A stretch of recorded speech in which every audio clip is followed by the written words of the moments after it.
Olá pessoal, tudo bem? Como diz lá aquele cara da Record que é olá pessoal, tudo bem? Então, galerinha, nós vamos começar hoje um novo conteúdo para que a gente não fique parado na disciplina. O material eu já postei lá na plataforma, os slides, e esses slides vocês irão acompanhar junto com a aula, tá? Caso possam. E aí para sexta-feira eu vou postar uma atividadezinha para que vocês façam e já incorporem no trabalho. Eu queria falar um negócio para vocês, galera.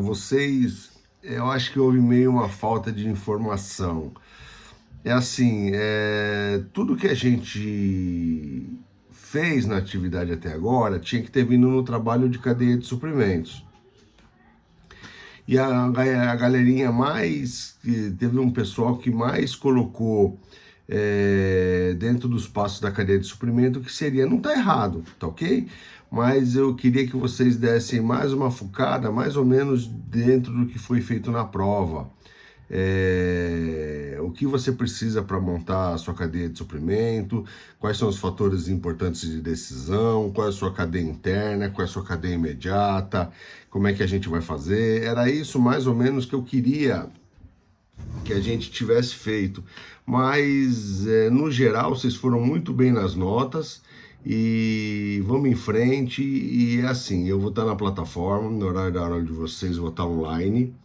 E vocês tendo dúvida, vocês podem me procurar que eu vou tirar as dúvidas de vocês, tá bom? Vamos lá começar? Hoje a gente vai falar um pouquinho de armazenagem. O que seria armazenagem, gente? A grosso modo, o slide diz o seguinte: recolher no armazém, depositar, conservar, reunir, reter. Na realidade, se a gente for pensar em armazenagem, é quando a gente está com um produto armazenado e ele está parado lá no nosso armazém. Isso é, ele não está agregando valor. Que a gente sabe que o produto ele passa pela transformação, né? E aí ele começa a agregação de valor dele. Se eu tenho lá R$ 1.000.000 em ferro no meu armazém, ele está parado, não está sendo produzido, ele não está agregando valor. Então, na minha concepção, na minha pobre concepção, eu colocaria que a armazenagem nada mais é do que o acondicionamento de produtos enquanto ele espera agregar um valor para ele, tá? E aí, dentro da logística, coloca muito bem isso, que a armazenagem, a logística diz respeito à criação de valor, valor para clientes e fornecedores da empresa e valor para os acionistas dela. Imagina hoje empresas que têm grande estoque com essa crise do coronavírus. Esses caras não vão sofrer muito com a crise. Agora imagina aquele cara que trabalhou sempre no just in time, trabalhou justinho, e ele não tem estoque nenhum. Ele vai ter problema de reposição, ele vai ter problema de compra de mercadoria, ele vai ter problema de escoamento. Por outro lado, a gente já pode ver que tem alguns lugares por aí que estão sofrendo saques, né? Eu vi hoje na televisão, logo cedo no jornal, que tem supermercados em São Vicente que sofreram saques. Cara, é muito ruim, né, essa situação. Mas é triste. Bom, vamos tocar em frente. Bom, e aí, gente, tem toda a evolução da armazenagem. Diz lá que na década de 50, 60 e 70, 1950, 60 e 70, nós tínhamos grandes serviços de estocagem. Por que eu tinha um grande serviço de estocagem nessa época? Simplesmente porque eu trabalhava no modelo de logística empurrada. Quando eu trabalho com modelo de logística empurrada, eu tenho que ter grande quantidades de produto para mandar para o mercado. Isso é, eu tenho que mandar mercadoria, porque eu sei que as pessoas, na realidade, vão procurar meu produto para comprar.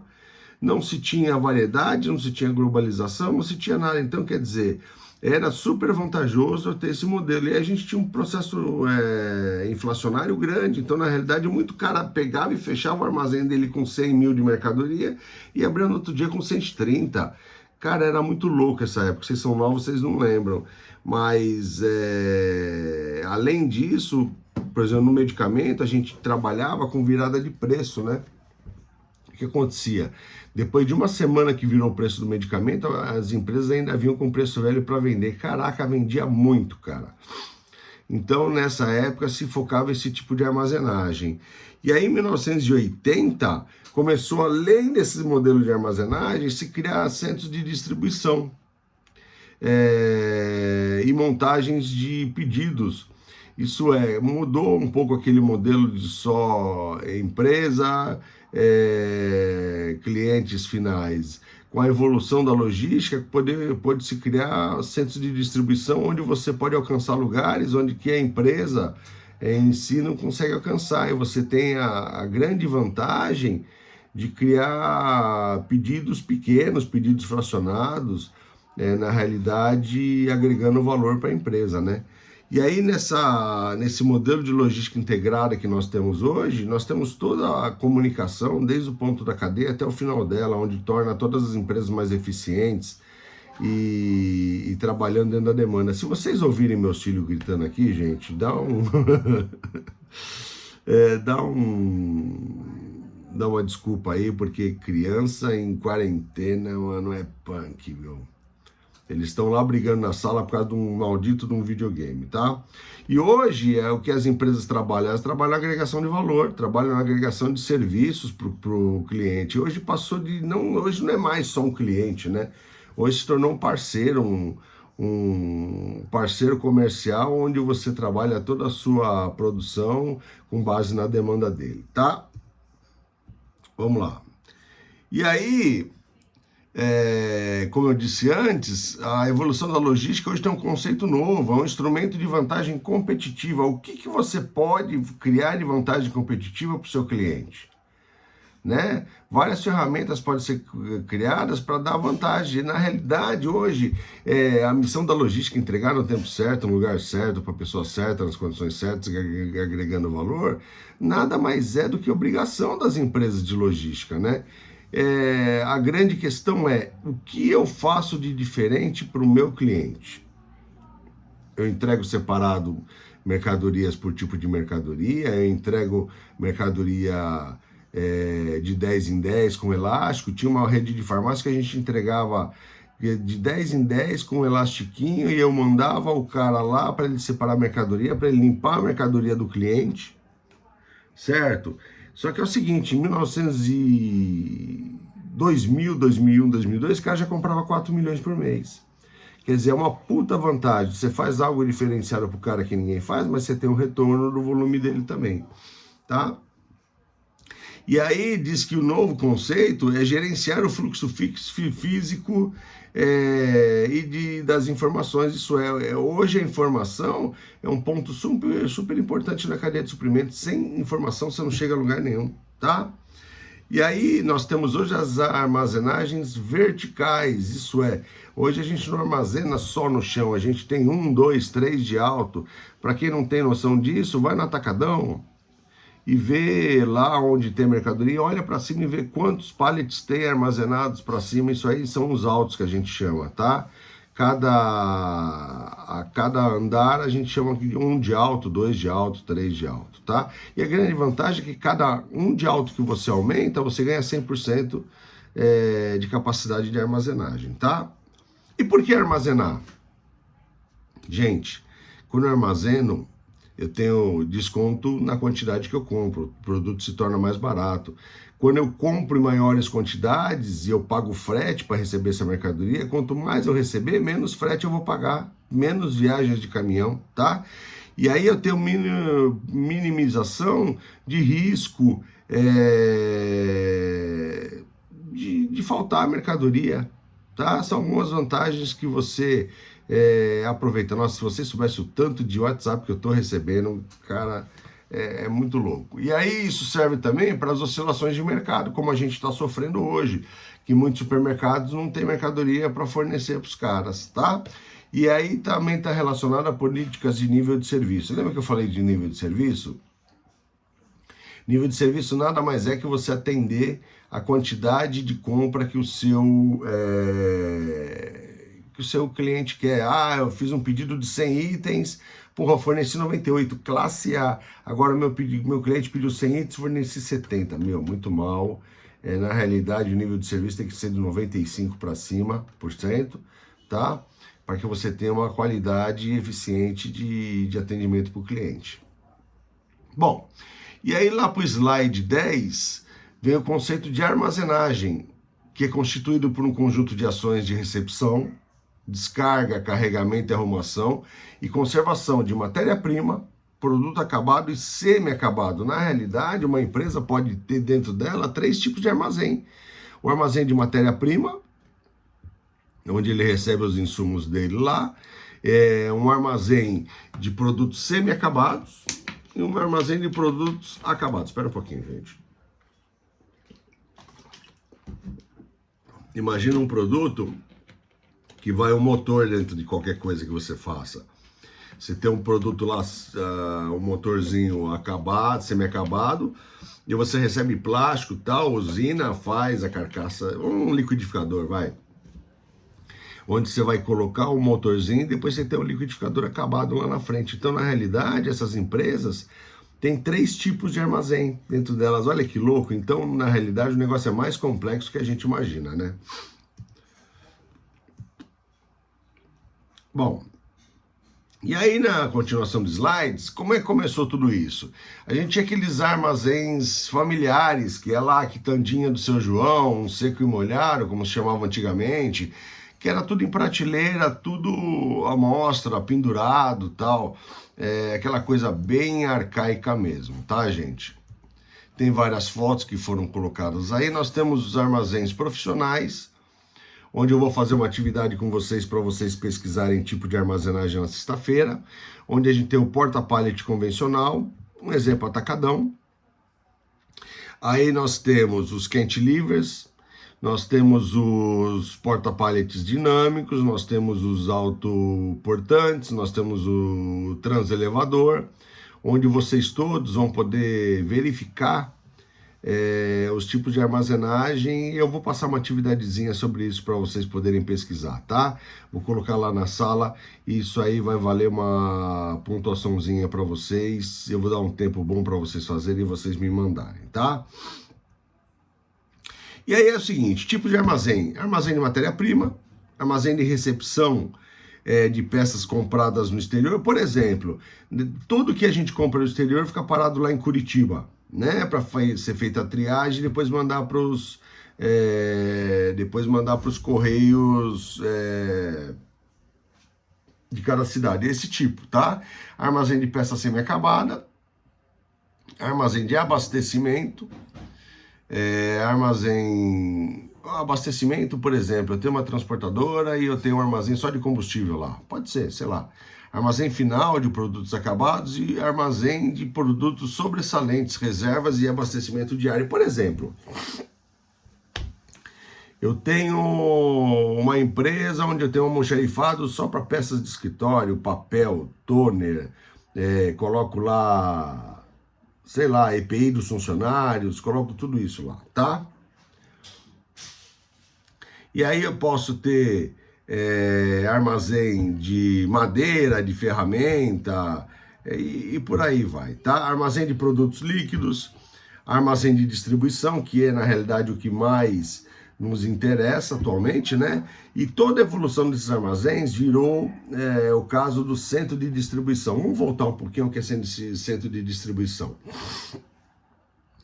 Na realidade, o centro de distribuição é o tipo de armazém que tem como grande característica receber produtos de várias plantas, isso é, de várias empresas, de várias marcas, e transferir para os clientes finais dela em condições diferenciadas de pique, tá, gente?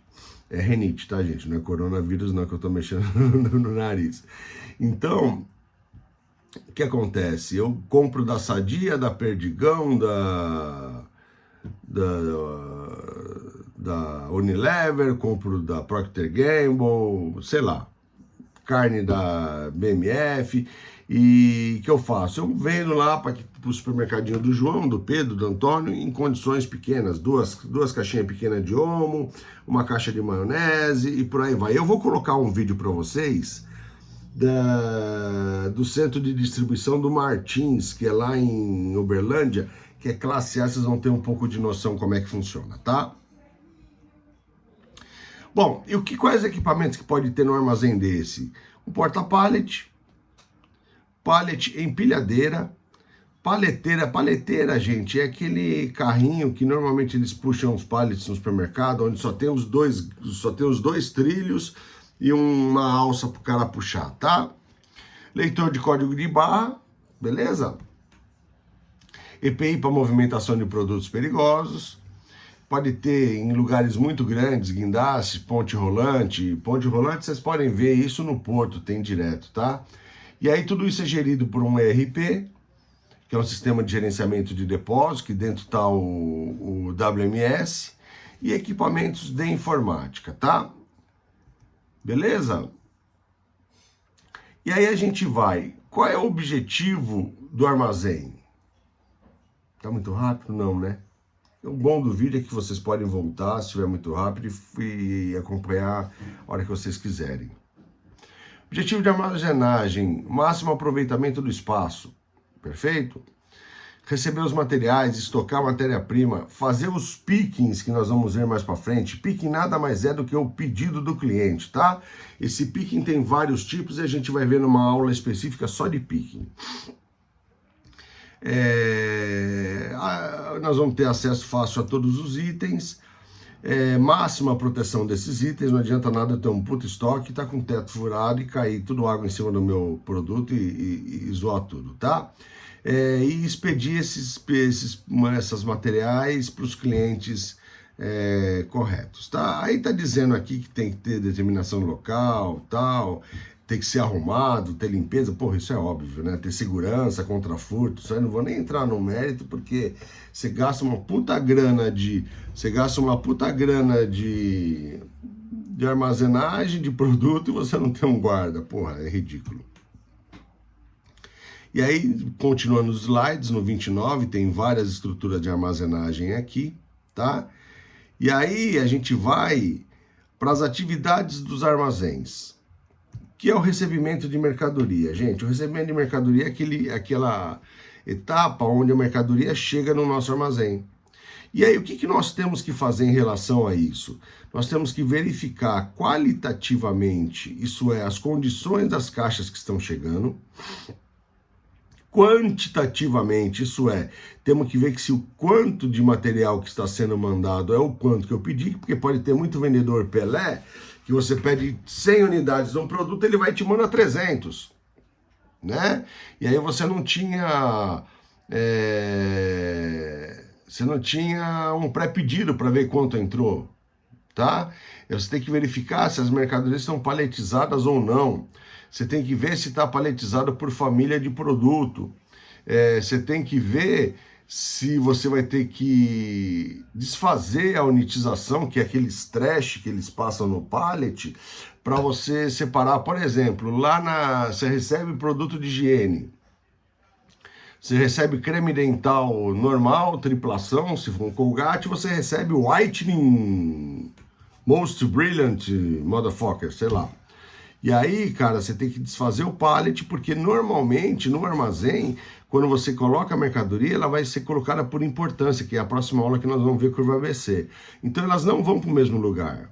Então se você tiver com o pallet fechado, estrechado, lá no teu armazém com creme dental de diferentes sabores e famílias lá dentro, você não vai ter mercadoria na hora que você for fazer o pedido. Então você tem que receber o pallet, abrir o pallet, separar o que é em cada lugar e colocar eles nos lugares corretos dentro do armazém, tá?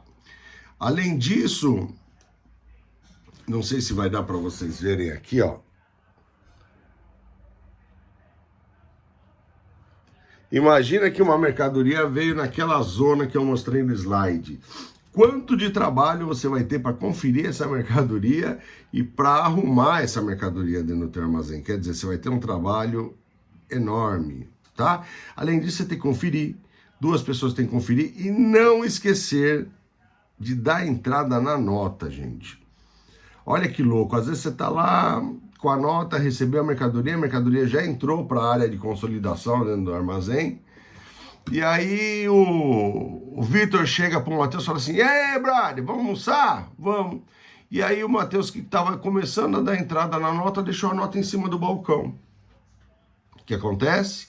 Alguém passa, esbarra, ou bate um vento, tal, aquela nota que estava em cima do balcão, pegou, voou e caiu para debaixo do armário que tem do lado do trampo dele. E aí? Ele pegou, almoçou, legal, ficou lá trocando ideia com os brothers dele e tal, e na volta ele esqueceu que ele estava dando entrada naquela nota, tem umas 15 notas na frente dele, o que ele faz? Pega a primeira que tem na frente e dá entrada nas outras notas.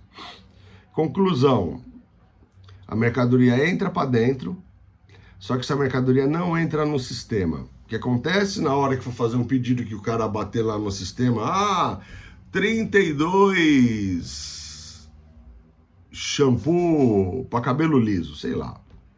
Os 1.500 shampoos que entraram para cabelo liso não estão no sistema. Isso aí que ele vai falar? Não, senhora, na hora do televendas, que o cara vai ligar para a empresa, fala, olha, senhora, não tem o produto. Só que o produto está lá dentro, ele só não foi dado a entrada nota. E vocês acham que essa duplicata não vai ter que ser paga? Vai ter que ser paga. E aí, na hora que vai descobrir isso aí, só na hora do balanço no inventário. Mas até aí, gente, já morreu Neves, porque tu já comprou outra, já foi. Ou então, só na hora que você compra outra que vão descobrir que o negócio veio e você não viu, né? E o pior se for um produto perecível. Aí, né, de vez. Porque você vai perder aquele produto, o produto vai estragar na tua prateleira e você vai ter que pagar a duplicata dele. Olha que louco, né? Bom... E aí, melhores práticas. Diz o seguinte, você tem que comprar na quantidade que vai caber onde você vai guardar, utilizar fornecedores qualificados e certificados, claro, inspeção de qualidade no produto, volume de entrega condizente com os praticados no estoque. Não adianta eu querer comprar 2 caixinhas, sendo que o meu padrão é de 50 caixas, tá? Troca eletrônica de informações com o fornecedor, abastecimento de estoque em tempo real e conferência enquanto descarrega, tá? Tudo isso já faz parte do próximo item que a gente vê aqui, que é da intralogística. O que é a intralogística? Nada mais é que a logística dentro do armazém, tá, gente? Tem o setor de conferência de mercadoria, aí você vai colocar essa mercadoria para dentro do teu armazém, de acordo com a curva ABC, que nós vamos ver na próxima aula, não se assustem, tá? E aí o que acontece? Dentro desse armazém, a gente tem a movimentação lá dentro, que isso é, se a gente vai ter os locais de picking, que às vezes eu vendo fracionado, então o que eu pego? As caixas de embarque, eu abro, certo? E coloco numa localidade para a pessoa lá fazer a separação do pedido. Só que eu tenho um outro armazém que fica atrás, que é um armazém que ele serve de retaguarda. Isso é, acabou um certo tipo de mercadoria, vem lá o cara lá do armazém e repõe a mercadoria para ela ser vendida, tá? Então, na realidade, eu tenho uma movimentação dentro desse armazém mesmo. Feito o pedido, ele passa para um lugar de conferência de pedido. Feito isso, ele é mandado para a expedição, onde cada local é feito uma rota diferente de entrega do produto. Então, quer dizer, gente, dentro do armazém é uma loucura, um negócio muito punk. E para, normalmente, tipos de equipamentos que a gente recebe mercadoria, pallets, né? Todo mundo sabe o que é um pallet, né, gente? Aquela estrutura de madeira que é onde a gente recebe mercadorias. Mas a gente também, dentro do armazém, utiliza, além do pallet, a gente utiliza contenedores, que são aquelas caixinhas de plástico para separação de pedido. A gente pode usar tambor, a gente pode usar caixa de papelão, várias coisas, tá? E para que a gente possa guardar eficientemente dentro do armazém essa mercadoria, a gente normalmente unitiza a mercadoria. Qual a vantagem de se unitizar? Unitizar, para lembrar novamente, é aquele papel filme que é passado em volta do pallet, tá? Com aquilo eu reduzo o custo de manuseio. Eu aumento a velocidade de movimentação dos materiais. Isso é a hora que eu vou subir e descer do alto da prateleira, eu não preciso ter tanto cuidado da empilhadeira dar uma tremida na pá e cair as caixas. Isso está tudo unitizado, está tudo fechadinho, não vai ter problema nenhum, tá? Com isso também tem uma maior proteção dos materiais e também dentro dos carros onde eles serão transportados, tá? Nós temos também exemplo de unitização, os bags que a gente normalmente vê no transporte dentro do cais, é um tipo de unitização também, tá? Vou tentar colocar uma fotinha, uma partinha aqui, ó. certo? Isso aí são big bags, tá? Vamos lá.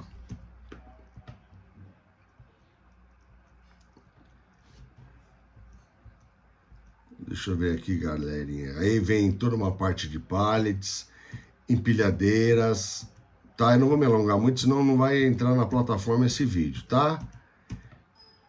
E é mais ou menos por aí, gente. Esses são mais ou menos os pontos da armazenagem. Vocês vão ver direitinho a aula toda. E eu vou estar na plataforma e vocês tendo dúvidas, me procurem para a gente sanar as dúvidas de vocês. Estou à disposição, pode ligar. Eu queria pedir um favor. Tem um grupo de coronavírus na sala de vocês, não tem? Me adiciona, por favor, para a gente poder conversar dentro da plataforma e dentro do WhatsApp, tá bom? Fiquem com Deus, se cuidem e tudo de bom, tá? Que Deus proteja todos nós. Tchau.